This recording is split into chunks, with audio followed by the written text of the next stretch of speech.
Bonjour ou bonsoir, selon la localité où vous vous trouvez. Je remercie le Seigneur parce que la Bible dit toute chose concourt au bien de ceux qui aiment Dieu. Nous rendons grâce au Seigneur, nous magnifions le nom du Seigneur.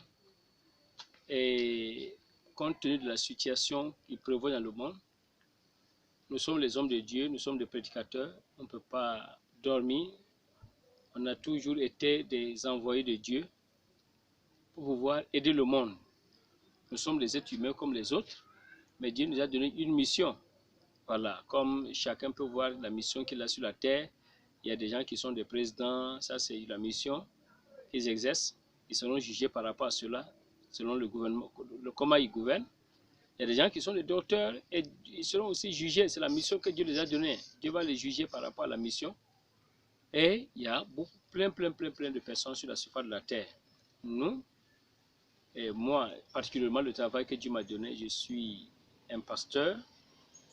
Et je voudrais en ce temps de trouble présenter effectivement d'abord mes encouragements au peuple de Dieu et déclarer le plan de Dieu pour un monde en détresse, pour un monde en problème. Et avant toute chose, je voudrais qu'on prie. Seigneur, je te rends toute la gloire, toute la louange pour toutes choses. Ta parole dit, rendez grâce continuellement à Dieu pour toutes choses, car c'est à votre égard la volonté de Dieu.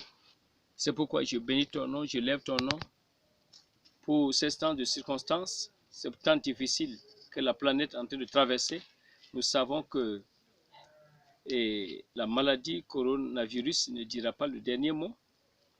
Les difficultés et les autres maladies, les autres pandémies et les autres difficultés de la vie, les catastrophes naturelles ne diront pas le dernier mot.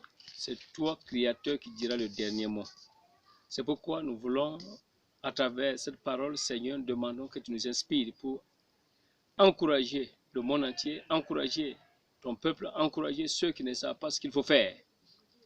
Dirige ce moment, c'est au nom de Jésus, j'ai prié. Amen. Donc, quand nous lisons la parole de Dieu, nous voyons qu'il y a beaucoup de choses qui se passent qui n'étonnent pas le Dieu Tout-Puissant. Et tout ce qui est ici, ça doit nous amener à la vigilance, ça va nous amener à être éveillés, ça va nous amener à nous préparer pour le retour de notre Seigneur Jésus. Si je lis par exemple dans Luc chapitre 17, le verset 26 nous dit, « Ce qui arriva du temps de Noé arrivera de même au jour du Fils de l'homme.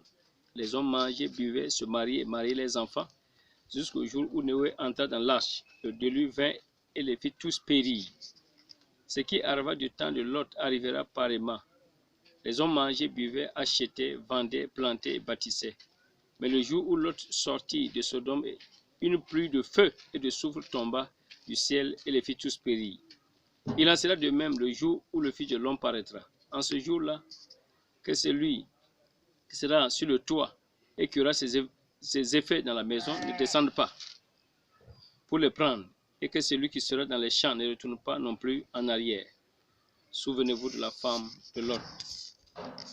Vous voyez, si nous regardons le verset qui dit, en ce jour-là, c'est lui qui sera sur le toit et qui aura ses effets dans la maison, ne descend pas pour les prendre, et que celui qui sera dans les champs ne retourne pas non plus en arrière. Donc nous sommes dans une situation aujourd'hui que cette maladie amène la confusion, les troubles, mais la parole de Dieu avait dit clairement que dans les derniers temps, qu'il y aura beaucoup d'événements qui vont venir, qui vont paniquer la surface de la terre. Maintenant, nous qui vivons en des temps où les prophéties s'accomplissent sur la surface de la terre, qu'est-ce que nous allons dire? La panique ne va pas nous sauver. Le seul sauveur que Dieu nous donne, le seul nom que Dieu a donné à l'humanité pour le salut de l'humanité, c'est Jésus-Christ. Son nom s'appelle Jésus-Christ. Il est mort sur la croix du Calvaire pour nos péchés. Et quiconque croit en lui reçoit par son nom le pardon de ses péchés. Lisons par exemple certaines des prophéties que la Bible a dit dans Matthieu chapitre 24, le verset 7. Une nation s'élèvera contre une nation et un royaume contre un royaume, et il y aura en divers lieux des famines et des tremblements de terre. tout cela ne sera que le commencement des douleurs. Donc, tout ce que nous voyons là, c'est le commencement des douleurs. Les choses ne seront pas meilleures. Nous disons que bientôt ça va finir, on va prier pour que les situations, mais nous devons nous attendre à ce qu'effectivement certains événements qui peuvent être plus dangereux peuvent arriver. On ne sait pas. Mais les prophéties n'annoncent pas de très bonnes nouvelles comme ça. Et à la fin de temps, dans les derniers temps, effectivement, les nouvelles sont beaucoup plus obscures. Parce que si nous lisons dans le livre de 2 Timothée, nous lisons dans 2 Timothée chapitre 3, le verset 1. 2 Timothée chapitre 3. Chasse que dans les derniers jours, il y aura des temps difficiles. Voilà. La Bible dit que dans les derniers jours, il y aura des temps difficiles. Donc, les temps difficiles, ça comprend beaucoup de domaines. Si nous lisons dans Luc, c'est là où je vais finir maintenant, dans Luc chapitre 21, et dans Luc chapitre 21, la Bible dit au verset 11, il y aura de grands tremblements de terre et en divers lieux des pestes et des famines. Il y aura des phénomènes terribles et des grands signes dans le ciel. Voilà. Donc, vous voyez ici, on parle des pestes. Donc, la Bible a englobé toutes les maladies qui peuvent venir, comme Ebola, choléra, le VIH-Sida, Covid-19 ou coronavirus. Toutes ces maladies-là et tous ces virus, tous ces grippes qui peuvent venir, la Bible les a englobés dans ces mots. Il y aura des pestes. Et c'est ce temps-là que nous vivons. Nous voyons des pestes qui sont devenues des épidémies en pandémie qui couvrent tout le globe terrestre, mais ça ne doit pas nous inquiéter. La Bible nous dit clairement dans Ésaïe 45, le verset 22,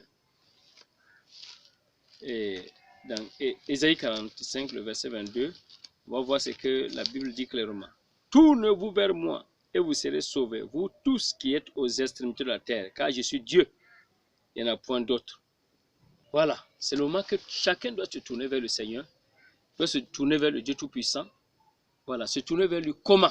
Parce que les gens se demandent, les gens pensent que toute voie mène à Rome. Non, toute voie ne mène pas à Rome. Tu ne peux pas prendre la direction du nord et dire que tu pars vers le sud. La Bible dit qu'il y a un seul nom qui a été donné par lequel nous pouvons être sauvés. Et le nom-là, c'est Jésus-Christ. Que le nom de Jésus ne te choque pas. Jésus n'est pas venu pour une race particulière. Il est venu pour le monde entier. Dieu l'a envoyé comme la solution au monde. Et Jésus n'est pas une race particulière. Jésus n'est pas raciste. Jésus n'est pas une religion. Mais il est la solution de Dieu pour le monde entier. C'est à toi de reconnaître effectivement cette solution qui est valable pour toi aujourd'hui et pour éternellement. La Bible dit, Jésus est le chemin, la vie, la vérité et la vie. Nul ne rentre au paradis, nul ne peut rentrer au ciel que par lui. Donc, si nous résistons, ce n'est pas un combat de religion, ce n'est pas je vais défendre mes intérêts. Nous défendons quel intérêt si ça ne va pas nous amener finalement au ciel? C'est pour cela, j'exhorte tout le monde, n'importe qui entend maintenant, nous voyons dans quel monde nous sommes, que les choses tirent vers la fin, les nouvelles ne sont pas gaies, mais nous pouvons être assurés dans le Dieu et profiter de l'amour de Dieu en nous confiant sur le Seigneur Jésus-Christ qui est venu, qui est la solution de Dieu pour que nous puissions rentrer en paix avec Dieu en confessant nos péchés à Dieu, en les abandonnant toute notre relation, en rompant toute relation avec Satan et accepter Jésus comme notre Seigneur et Sauveur. Et si tu veux faire cette prière, tu peux me suivre, je vais te guider, je veux prier. Si tu veux, tu peux répéter cela. Et quand tu finiras cette prière et que tu marches avec le Seigneur, tu as automatiquement ton nom écrit dans le livre de vie. Je vais prier. Seigneur, Dieu Tout-Puissant, toi qui as créé les cieux et la terre, je viens à toi, je reconnais que je suis un pécheur. Je te demande pardon ma vie de négligence, de péché, ma vie de pécheresse que je menais jusqu'à ce jour. Père, Créateur des cieux et de la terre, je te demande pardon dans le nom de ton Fils Jésus. Aujourd'hui, j'accepte ta solution, Jésus-Christ, comme solution finale pour le pardon de mes péchés, solution finale pour mon entrée au ciel, solution finale pour ma protection et ma sécurité. Je l'accepte dans ma vie et je crois qu'il est mort pour mes péchés, il est ressuscité pour ma justification. À partir d'aujourd'hui, je romps toute alliance avec Satan, je romps toute alliance avec le péché habituel et je décide de marcher avec toi pour le reste de ma vie. Merci pour la vie que tu m'as donnée. C'est au nom de Jésus que j'ai prié. Amen. Merci, que le Seigneur vous bénisse.